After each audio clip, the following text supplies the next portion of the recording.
మీ destination ఏదైనా ప్రపంచంలో ఏ మూల ఉన్నా CN travel explore the world your way.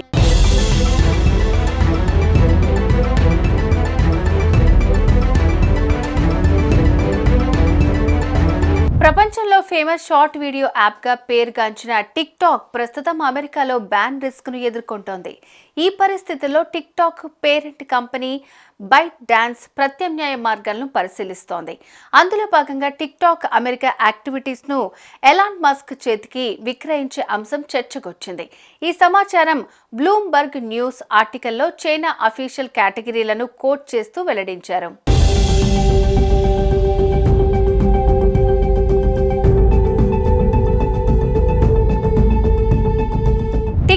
Parent company byte dance ఆధీనంలో ఉంచడమే తమ ప్రధాన లక్ష్యమని, అది సాధ్యం కాకపోతే ఇతర మార్గాలను పరిశీలిస్తామన్న టిక్ టాక్ ప్రతినిధులు, ఇతర మార్గాల్లో భాగంగానే ఎలాన్ మస్క్ కు టిక్ టాక్ ఓనర్షిప్ ను విక్రయించడం కూడా ఒక ప్రయోజనకరమైన మార్గంగా భావిస్తున్నట్లు టిక్ టాక్ అఫీషియల్స్ పేర్కొన్నారు. 2017లో ప్రారంభమైన టిక్ టాక్ ఇప్పటికే భారత్ సహా అనేక దేశాల్లో బ్యాన్ చేశారు. ప్రస్తుతం అమెరికాలో కూడా టిక్ టాక్ పై ఆంక్షలున్నాయి. 2024లో America house of representatives TikTok app పై నిషేధం విధించే బిల్లుకు ఆమోదం తెలిపింది. జనవరి 19, 2025 నాటికి టిక్ టాక్ అమెరికా యాక్టివిటీలను అమ్మేస్తారా లేదా బ్యాన్ ఎదుర్కొంటారా అనే నిర్ణయం తీసుకోవాలని అమెరికా సుప్రీంకోర్టు సూచించింది.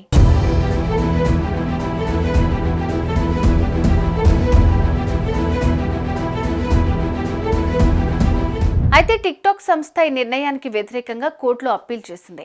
కానీ చట్టపరమైన పరిస్థితులు చూస్తే టిక్ టాక్ పై నిషేధం విధించేందుకు అనుకూలంగా ఉండే అవకాశం ఉంది. అమెరికా అధ్యక్ష ఎన్నికల్లో డొనాల్డ్ ట్రంప్ విజయం సాధించడంతో టిక్ టాక్ పరిస్థితి మరింత క్లిష్టంగా మారింది. జనవరి 20, 2025 నాటికి ట్రంప్ అధ్యక్షుడిగా ప్రమాణ స్వీకారం చేయనున్నారు. ఆయన గతంలో అధ్యక్షుడిగా ఉన్న సమయంలో టిక్ టాక్ డేటాని చైనా దుర్వినియోగం చేస్తోందని కారణాలు చూపుతూ పలుమార్లు బ్యాన్ చేయడానికి ప్రయత్నించారు. అయితే ఇందుకు భిన్నంగా ప్రస్తుతం ట్రంప్ ప్రతినిధులు టిక్ టాక్ బ్యాన్ పై స్టే విధించాలని కోర్టుని కోరుతూ అప్పీల్ చేశారు.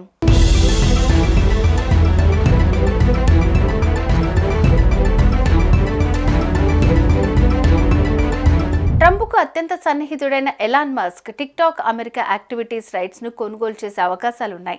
టిక్ టాక్ ను సగం అమెరికా జనాభా వినియోగించుకుంటోంది. టిక్ టాక్ అమెరికా కార్యకలాపాల ద్వారా సంస్థకు $40 బిలియన్ ఆదాయం వస్తోంది. అయితే యాప్ పై నిషేధం విధిస్తే కంపెనీకి భారీ నష్టం వాటిల్లనుంది. అయితే టిక్ టాక్ సంస్థ అయిన బైట్ డాన్స్ షేర్ హోల్డర్లలో చైనా భాగస్వామ్యంతో పాటు ఇతర దేశాల ఇన్వెస్టర్ల అభిప్రాయాలను కూడా దృష్టిలో ఉంచుకుని నిర్ణయం తీసుకోనుంది. ఎలాన్ మస్క్ టిక్ టాక్ ను చేజెక్కించుకుంటే అది అమెరికా యూజర్ల డేటాను సురక్షితంగా ఉంచడంలో సహాయపడుతుందనే అభిప్రాయాలు కూడా ఉన్నాయి. ఎలాన్ మస్క్ టిక్ టాక్ ను కొనుగోలు చేస్తే ఆ ప్లాట్ఫామ్ ను సోషల్ మీడియా విభాగంలో అత్యంత శక్తివంతమైన యాప్ గా మార్చే అవకాశాలున్నాయి. టిక్ టాక్ కార్యకలాపాలను కొనుగోలు చేయటం ఎలాన్ మస్క్ కు వ్యాపారంగా ఎంతో లాభదాయకం అవుతుందని వ్యాపార వర్గాలు భావిస్తున్నాయి. టిక్ టాక్ భవిష్యత్తును ఈ పరిణామాలు ఎలా ప్రభావితం చేస్తాయో చూడాలి.